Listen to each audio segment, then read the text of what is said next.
Inabot yung belt mga kapwa. Oh, umuugong eh. Hindi masyadong umabante pag pinipihit ko yung ano dito. Oh, kunti lang. Dada na yung train, yung iba nandyan pa sa ano, sasagasaan yung sasakyan. Ay gagi. Grabe yung biyahe na to. Nagsisi tayo mga kapwa. Sana hindi na lang ako umuwi, kaya lang wala akong dalang extra uniform para bukas. Dada na yung train, yung iba nandyan pa sa ano, sasagasaan yung sasakyan. Ay gagi. Buti na lang nakaligtas yung ano, Innova.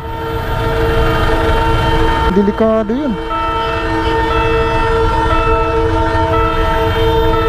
Ba't kasi sila pumagit na dyan sa ano, gagi.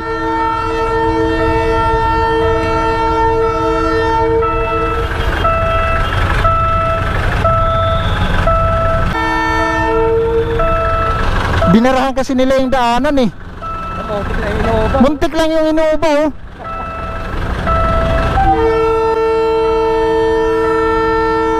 Pagka ganyan matraffic, dapat din nila sinakop yung daanan ng ano.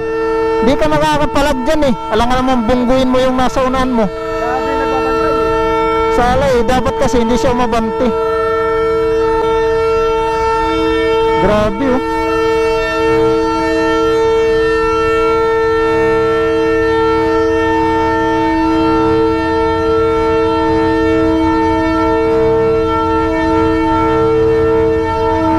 Maling-mali yun. Mahirap kasi yan sakupin mo yung daanan ng ano na yan pag ganitong traffic, ganitong may mga baha-baha. Kasi pag once na dumaan talaga yung train na yan, sagasa talaga. Swerte lang ng Innova kasi nakalusot pa eh, dun sa gilid eh. Kung hindi nakalusot, nako, kawawa talaga.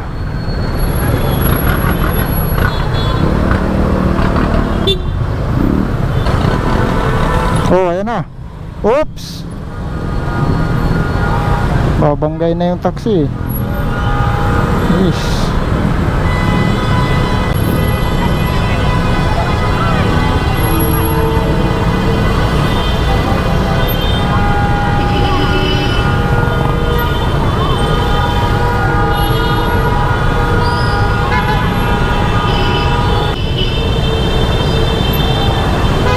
Grabe yung biyahe na to. Nagsisi tayo mga kapwa.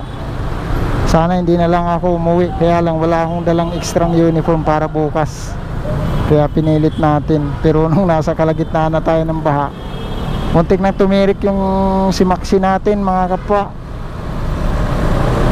Kaya yun, may aberya sa mga daan. Maraming baha. Tapos sinakop yung daanan ng train, sinakop kanina ay naka-stop. So di barado lalo. Muntik-muntikan na yung mga sasakyan sa gasaan ng train. Kanina grabe, umugong na lang si Maxia, nabasa yung belt niya. Tinding tubig kasi ah.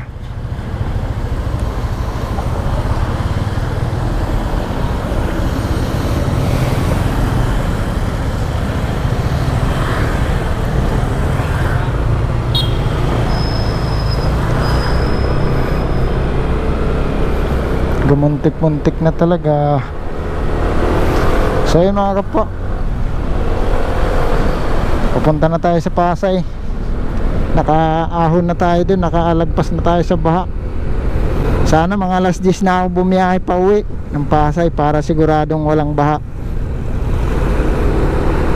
Wala nang ulan, kaya lang hindi pa humuhupa yung mga baha sa kalsada. Kaya muntik na tayo mag-aberya sa daan mga kapwa no. So salamat, thank you Lord. Pero nakalusong pa rin yung paa ko kasi barado eh, kailangan mong tumukod eh. Magbabanlaw na lang ako pagdating sa bahay.